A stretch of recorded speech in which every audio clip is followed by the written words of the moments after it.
Welcome to the Sharkpreneur podcast with Kevin Harrington and Seth Greene. Kevin Harrington is the inventor of the infomercial, one of the original sharks from the hit TV show Shark Tank, and has generated over $5 billion in TV and digital direct response sales. Seth Greene is the world's first trusted authority on cutting-edge direct response marketing, a best-selling author, and the only 3-time Marketer of the Year nominee. On the podcast, Kevin and Seth interview sharkpreneurs who share straight talk on what it takes to explode your business. Why do so many businesses struggle while others seem to explode overnight? Do you wish you had the secret to this type of exponential growth? Now, I've scaled more than 20 businesses to over $100 million, and it's not just luck. In my new book with Mark Tim, Mentor to Millions, you'll learn the repeatable framework I use in all my business ventures for massive success. Order at kevinmentor.com and get over $1,000 in bonuses. Head to kevinmentor.com. Welcome to the podcast. This is your co-host, Seth Greene. Today, I've got the good fortune to be joined by Mark Willis. Mark, thanks so much for joining us. Thanks, Seth, for having me. All right, let's go back in time a little bit because you're up to some really cool stuff. How did you get started? Well, I'll take you way back, probably further than you thought you might go here, but I'm 5 years old. I'm walking with my mom, hand in hand, heading to the bank to open up my first checking account. Somehow, some way, at 5 or 6 years old, I was able to accumulate $50 through allowance money and stuff. And I had it all in a paper bag. And that paper bag represented the entirety of my net worth as a young little kiddo. And for whatever reason, when I was then approached by this person who called himself a banker, and he said to me, "All right, little kid, give me all your money," I thought we were like in some sort of bank heist, honestly. I didn't know whether to trust this stranger. His name tag says banker on it, but I literally felt like it was safer in my paper bag than it was going to be in that guy's hands. Who is this guy? What does he know about all the hard money? I had to work pretty hard to get that cash. So anyway, that's the start of my relationship with banking. Fast forward a few years and I've graduated. My wife and I, between us, we had 3 private school degrees and $120,000 of student loan debt in 2008 with no prospects for finding work. And once again, banks are in our life, whether I realized it or not. I kind of jokingly say I married 2 women in college, my beautiful wife and Sally Mae. So my beginnings in banking, I guess, is what started me down the path of financial planning. And while I did get my certified financial planner designation, and I love serving clients all across the country over Zoom, over the phone, having one-on-one meetings, I found, Seth, that banking is the biggest leverage point to build real wealth for the average American, more so than what you might have gotten on your mutual funds last year, more than what your 401k is doing. If you control the banking process in your life, you're going to win, hands down. That is absolutely incredible. So I know the longer version is probably in a book somewhere, and we'll certainly get to that. So when you say if we control the banking process, we get a better result than almost any other financial vehicle. Tell me more. What does that mean? Yeah, well, think about it. Banking has existed for thousands of years. In fact, there's a book out by David Graeber. He wrote, the book's title is the best part, Debt, the First 5,000 Years. Seth, that's the first 5,000 years. And when I went to college, it was in a small town in Texas, and you drive through these little towns, and there'd always be 3 buildings. There'd be the bank, the church, and the bar. And I always felt like those were the order by which most people live their life. Start at the bank, lose all your wealth, lose your shirt, right? Head to the church to pray, and then finally drink your sorrows away at the bar. And banking has been a mainstay in human civilization for 5,000 years, according to David Graeber. So my thought is that it's a core function of just human civilization. But here's the catch. Most people are sitting on the wrong side of the banker's desk. If you're on the wrong side of the banker's desk, you have no control of where your money lives. And money is sort of like, well, I've got a little fish. My daughter just bought a little fish with her money. She didn't take it to the bank, I guess. And I noticed that fish is completely dependent on its environment, where it lives. And, I noticed that we have to keep it the right temperature, feed it every day and so forth. if we don't control the environment, that fish is going to die if it's in the wrong environment. If it's in the right environment, it's going to thrive. It's going to be a happy little fishy. We might even have little baby fishies floating around.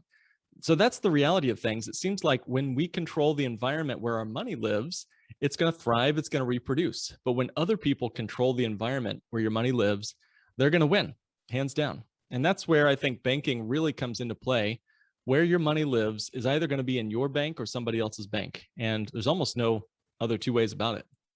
So you said something quite probably controversial. You said we go to the people go to the bank to lose all of their wealth, whereas most people might view the bank as where their safe money goes. So why are we losing our wealth at the bank? Yeah, well, what happens when I bring a $10,000, let's say, in deposit to a bank? What happens next? Well, 9,000 of that deposit is lent out to the guy behind me in line. And then after that, $8,800 or whatever is lent out to the guy or gal behind him in line. And so this goes on multiples of times, dozens of times, in which the bank creates essentially money out of nothing. That's called fractional reserve banking. And for the most part, we get paid pennies, if not less than anything, on our savings account deposit. The hard-earned savings is then lent out multiple times over with the hopes that not all of us depositors are going to come get our money at once. And so when I say we lose our money at the bank, one, it's due to the inflation expense, but two, the factor that we're not letting that money continuously compound for us, because every time we pay cash for something, Seth, we lose that opportunity to grow that money. Think about it this way. If you got a car or whatever, and you decide to make a purchase for a vehicle and you pay cash for it, you're still financing the vehicle. The truth is, you finance everything you buy. Either you pay interest to a bank, like an auto loan, or you pass up interest you could have earned on that money had you left it invested instead. So our process and our firm at Lake Growth Financial Services, we really specialize in helping people discover a third way to make major purchases, whether cars or real estate investments or capital acquisition for our business. It's using a dividend-paying whole life insurance policy that essentially allows you to become the bank yourself. In essence, you become your own source of financing, and you bypass banks, you bypass the savings accounts, and you borrow against your life insurance policy in such a way that it continues to grow as if you hadn't borrowed against it. It gives us the ability to let our money do two things at once. To me, that beats the banks and the financing rackets, and it helps us build more control over our financial future. Absolutely. A fascinating concept. And you've helped many, many, many families and business owners implement this, paying off debt early, acquiring assets much cheaper than they would other ways.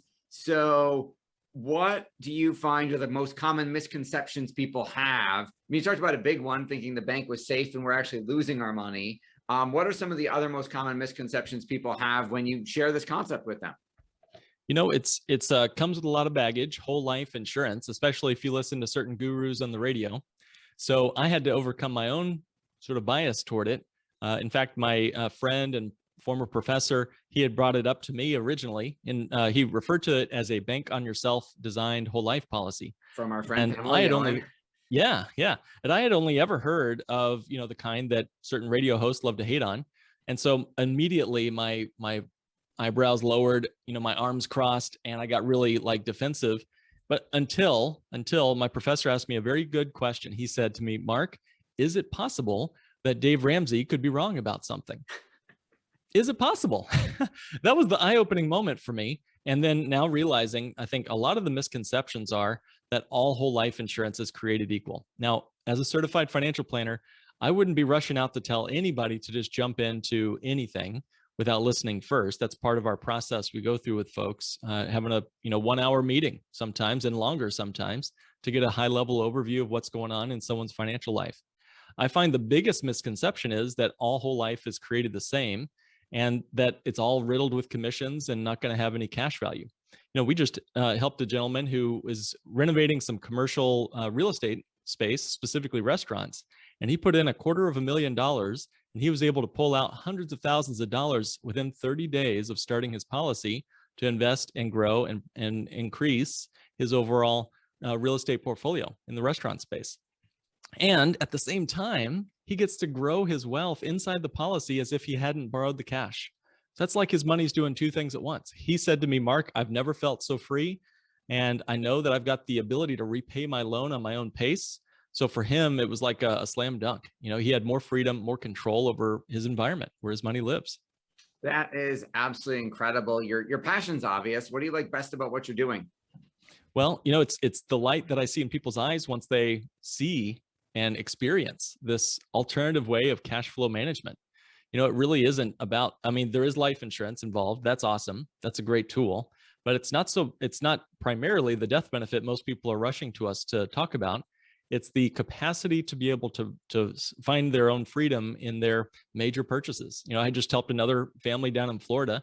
They used their whole life policy to buy a 41-foot camper, and now they're traveling the country, using that policy. Why would you pay cash for something like a 41-foot camper? It's just neat to see people take this and find creative solutions. It just helped another gentleman. I called him on Friday. He said, Mark, I finally did it. I've got enough money in my policy to wipe out my entire mortgage. And for him, that's what he wanted to do. Wouldn't say that everybody should do that, but he was so thrilled to be able to say, yes, please, I'm ready for that cash. And it was in his bank account in just a few business days.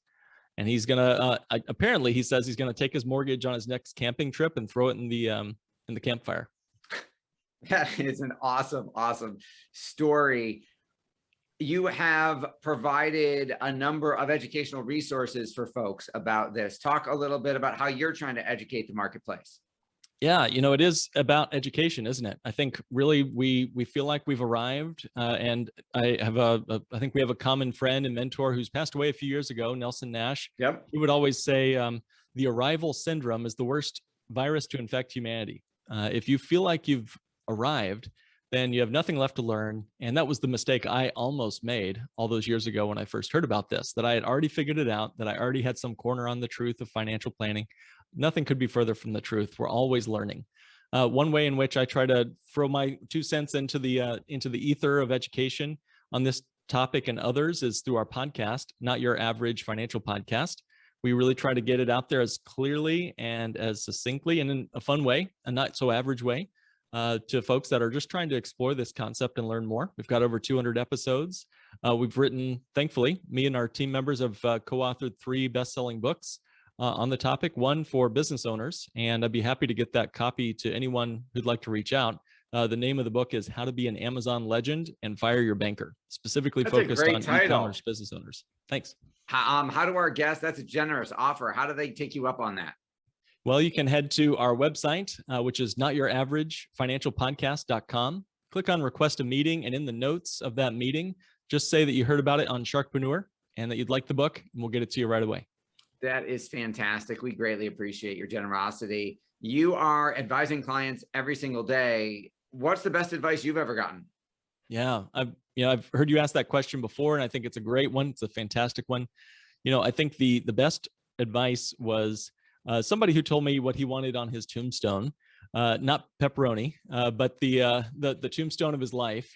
He said he wanted to write the words, "He was getting better at this." I think that's a great way to end your life, to say you were still improving. Dan Sullivan says you want your future to be bigger than your past. So be always getting better at this, and this is life, is something that we can all be shooting for. Amen to that. Tell our folks where they can go, a little bit more about what you talk about on the podcast, how that works, and where they can find that. Yeah, sure. Again, the show is Not Your Average Financial Podcast. You can go to notyouraverageFinancialPodcast.com. We have topics ranging from real estate investing to business strategies. I talk about how I used my policies to pay off $120,000 of student loan debt and built real wealth, not just be debt free, but be better than debt free, using a strategy we call the debt snowbank method. Little tongue in cheek to the debt snowball method there, and a number of other topics, including how to use this strategy for crypto and lifetime income. So there's just a ton of ways to think different about your money. Where is it written that we all have to put our money on the roller coaster of Wall Street?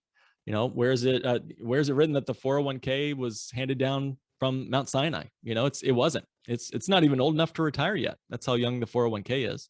So the website again is notyouraverageFinancialPodcast.com. Seth, thanks so much. Mark, thanks so much for joining us. This has been Seth Greene with Mark Willis from Not Your Average Financial Podcast. Make sure to check out the show. Make sure to request a copy of the book. Mark, thanks so much for joining us. My pleasure. Thanks everybody for watching or listening. We will talk to you or see you next time. Do you need money to fund your idea, product, or service? Are you ready to take your business to the next level, but need capital to get it done? Kevin Harrington has heard more than 50,000 pitches and knows how to help you make the perfect pitch to get the funding for your entrepreneurial dream. He's distilled the process down in his perfect pitch cheat sheet, and it's yours for free. Just text PITCH to him right now at 727-888-2100. Text PITCH to 727-888-2100 right now and claim your free perfect pitch cheat sheet. Text PITCH to 727-888-2100 to start funding your dream today. This show has been produced by Market Domination, LLC. To discover how you can have your own show completely done for you and turn it into a real published book and become the authority in your marketplace, go to www.marketdominationllc.com/podcast offer.